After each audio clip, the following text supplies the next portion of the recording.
Patankar sir या सर्वच मान्यवरांना विनंती राहील, तरुण भारत हे वर्तमानपत्र ज्यांनी सुरू केलं ते संस्थापक देशभक्त आणि थोर स्वातंत्र्य सेनानी बाबूराव ठाकूर यांच्या प्रतिमेला या ठिकाणी मान्यवर अभिवादन करतील, पुष्पहार अर्पण करतील.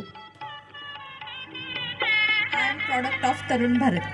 म्हणजे तरुण भारत मधूनच माझ्या जर्नलिझमची सुरुवात झाली.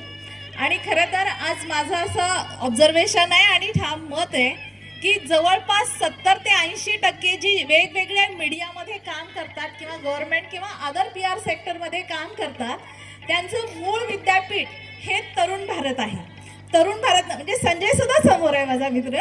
1919 साली आईकडून 100 रुपये उसने घेऊन प्रिंटिंगचं प्रेस विकत घेऊन मशीन विकत घेऊन सुरू झालेलं हे वृत्तपत्र आज एवढी वर्ष जोमानं काम करत आहे. साताऱ्यातल्या सुद्धा एक दुग्ध शर्करा योग म्हणावा लागेल. मला आनंद होतोय की आज व्यासपीठावर सगळे जे मान्यवर आहेत ते सगळे एक से एक दिग्गज आहेत, त्यांच्या क्षेत्रात अद्वितीय काम करणारे आहेत.